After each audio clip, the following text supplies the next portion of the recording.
What's going on? I had to respond to this comment and create a video. There's a guy who commented on the video I posted about Joe Rogan equating black people to apes when he went to the movie theater in the black community.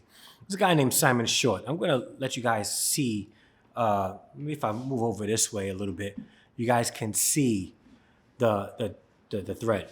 He says, BS, I don't curse, so BS, I bet this guy lives in a nice area with a college degree, referring to me. And yes, I live in a nice area, and I have 2 master's degrees, and I'm working on another one.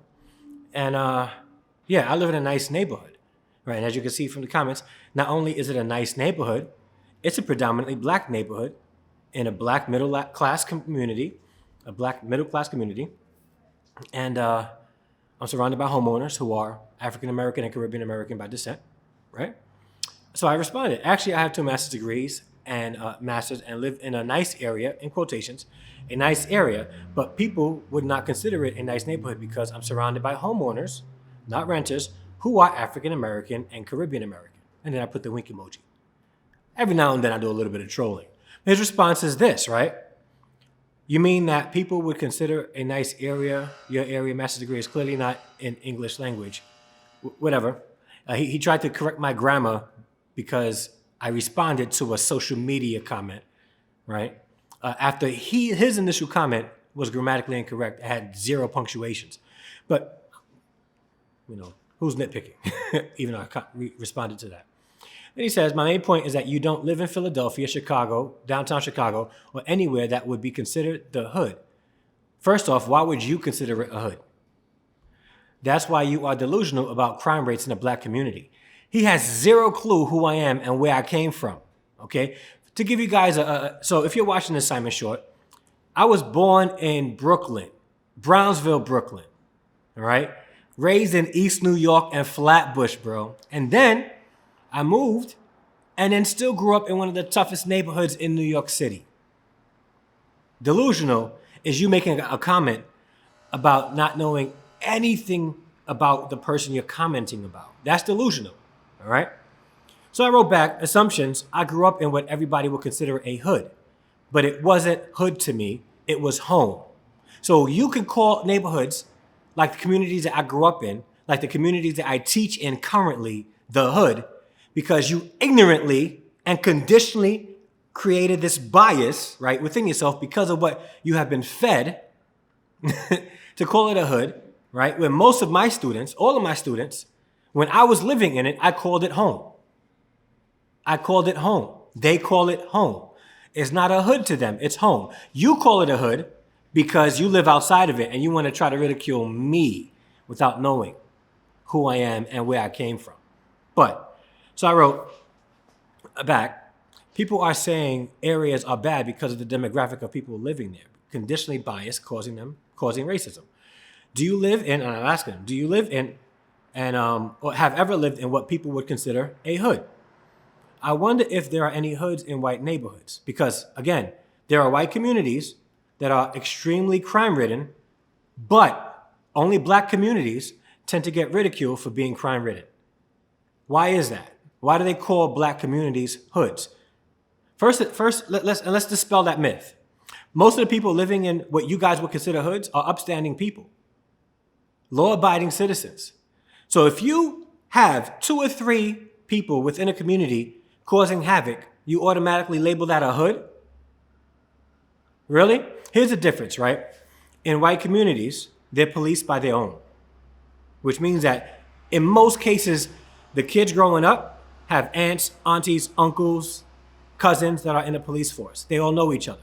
So if one of the boys do a crime, which happens all the time in every community, not just black communities, they tend to make a phone call to their cousin police, or uncle police, or daddy police, or grandpa police, right?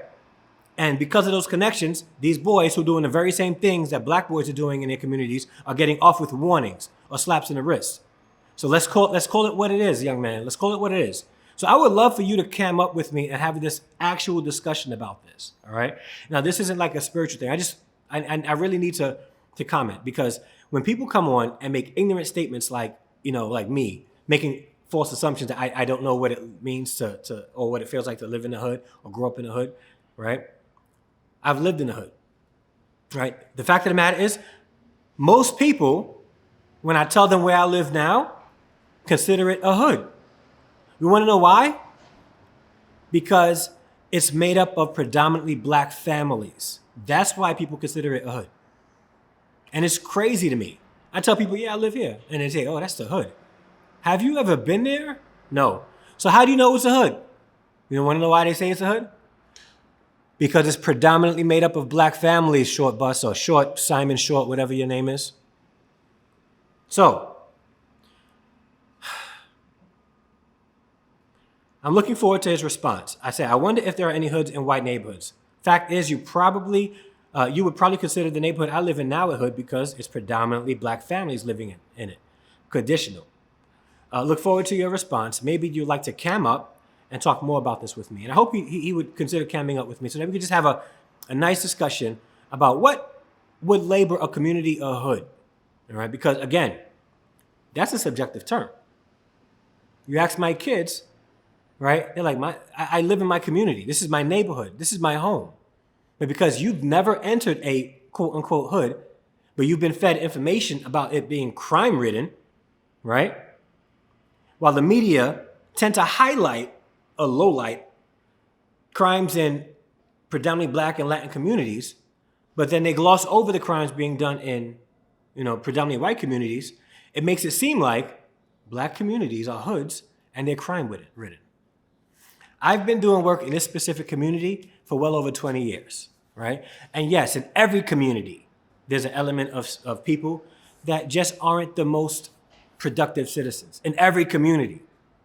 What happens is, in black communities, you guys think that it's everyone living in it. And you're wrong. And you're wrong. Just like not everybody in a white community, right, are crime-ridden and crime-sensitive. Or it's ridiculous. And you use cities like Chicago and Detroit and New York. Come on, right? Numbers don't lie, I agree. And there's crime in every single city. Again, the difference is the relationship that people have with police. But we don't want to talk about that or even have an honest conversation. And whenever we talk about race, the people who would say that, people are so sensitive about races or jokes about race are the same ones that can't seem to have an honest conversation about it. Right? So a person like Joe Rogan saying that he walked into the Planet of the Apes because he went to a movie theater filled with all black people, which he apologized for. So this is not a shot at Joe Rogan, right? Him making a racist joke. I got people in my comments saying it was just a joke, right? Why are you so sensitive? But you can't even have an honest conversation about race because once you do, you're afraid of being, things being revealed within yourself and things coming out within yourself that may label you a racist. You guys are more sensitive about race than the people that are trying to cancel Joe Rogan based off of what he said. You know what's the proof? The comments in the video I posted about Joe Rogan. You guys are hypocrites. Hypocrites. I can't have an honest conversation about race, but you guys can laugh at jokes that are racist. You guys are hypocrites.